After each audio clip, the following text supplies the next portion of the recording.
I don't want to get too preachy, but I think it's important that we, with eyes wide open, understand what's happening in our country today. I've heard people say, well, why are we so invested in this? There's violence happening all across our country, and violence is tragic everywhere, and every life taken is a child of God who deserves our love and respect and dignity. This is certainly about the tragic death, political assassination of Charlie Kirk. But it is also much bigger than an attack on an individual. It is an attack on all of us. It is an attack on the American experiment. It is an attack on our ideals. This cuts to the very foundation of who we are, of who we have been, and who we could be in better times.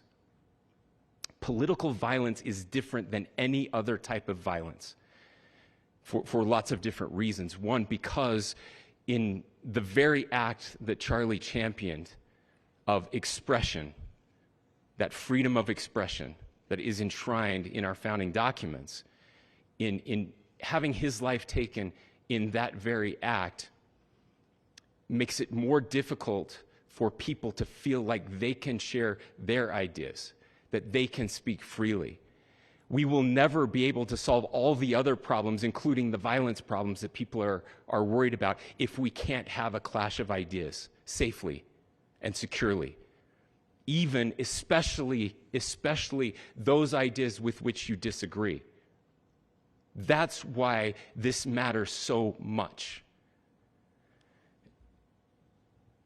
Over the last 48 hours, I have been as angry as I have ever been, as sad as I have ever been. And it was, as anger pushed me to the brink, it was actually Charlie's words that pulled me back. I'd like to share some of those.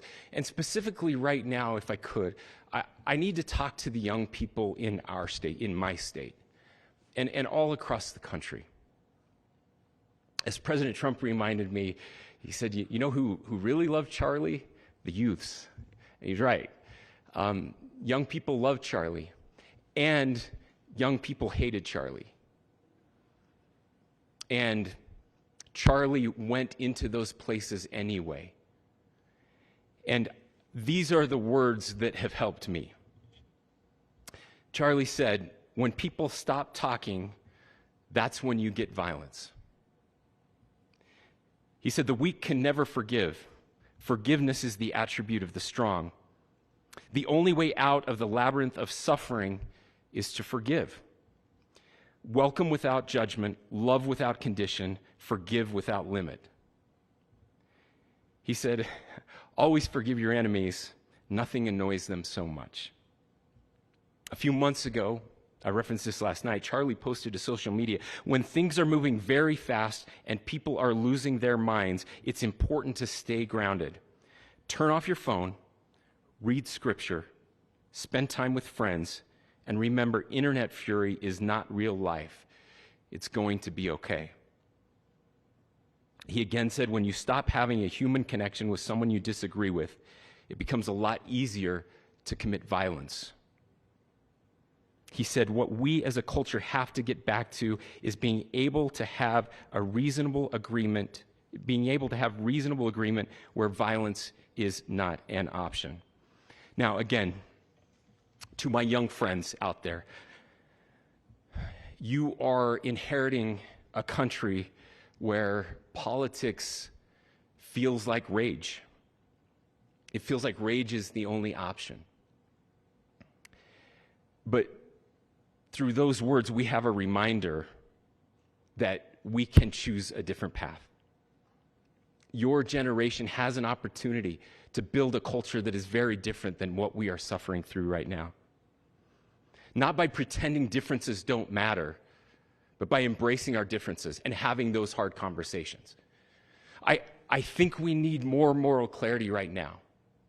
I hear all the time that words are violence.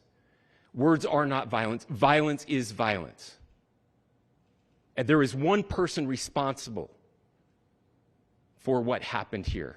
And that person is now in custody and will be charged soon and will be held accountable.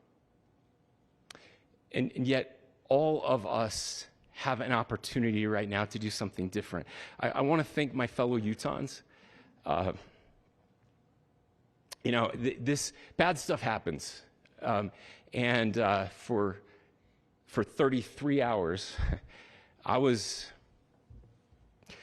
praying that if this had to happen here, that it wouldn't be one of us. That somebody drove from another state, somebody came from another country. Sadly, that prayer was not answered the way I had hoped for, just because I thought it would make it easier on us if we could just say, hey, we don't do that here. And indeed, Utah is a special place. We lead the nation in charitable giving. We lead the nation in service every year. But it did happen here. And it was one of us. But I want you to look at how Utahns reacted the last 2 nights. There was no rioting. There was no looting. There were no cars set on fire.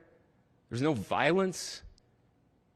There were vigils and prayers and people coming together to share the humanity.